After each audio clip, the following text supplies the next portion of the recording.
දෙරණ dream star 12 වන අදියරේ අවසන් මහා තරගයේ ඊයේ දිනේදී සුගතදාස ක්‍රීඩාංගණයේදී නිමාවට පත් වුණේ ජනනී හිමාත්මාට ජයග්‍රහණය උරුම කරමින්. තවමත් 20 හැවිරිදි යොවුන් වියේ පසුවන ජනනී හිමාත්මා දෙරණ ඩ්‍රීම් ස්ටාර් වලට සම්බන්ධ වන්නේ කැලණියෙන්. ආරම්භයේ පටන්ම ඩ්‍රීම් ස්ටාර් ආදරණීය රසික පිරිසකගේ අවධානය ඇය වෙත යොමුව තිබුණේ ඇය සතු සුවිශේෂී ගායන හැකියාව සමග එක්ව තිබූ සුන්දරත්වය නිසාවෙන්මයි. බොහෝ දෙනෙකු බලාපොරොත්තු වූ ආකාරයෙන්ම ඊයේ දිනේදී අවසන් මහා තරගයේ නිමාවට පත්වුණේ මේ සුරූපී සුන්දර යුවතියට ජයග්‍රාහී කිරුළ සමගින් සුවිශේෂී ත්‍යාගයන් රැසක්ද උරුම කර දෙමින්.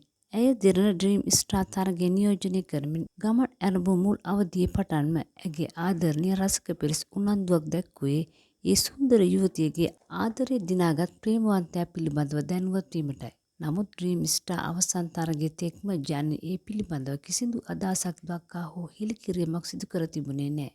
ඒ නිසාම අවසන් මහා තරගය ජය ගැනීමෙන් අනතුරුවත් ඇයට ආදරය කරන පිරිස් උනන්දුවක් දැක්වූ එම පැනයට ඇගේ හිතවතියක් දක්වා තිබුණේ මෙවන් පිළිතුරක්. ඇය මේ මොහොතේ තමන්ගේ සංගීත දිවිය ආරම්භ කළා පමණක් බැවින් ආදරයක් ගැන මේ කාලයේදී නම් නොසිතනු ඇති බවක්.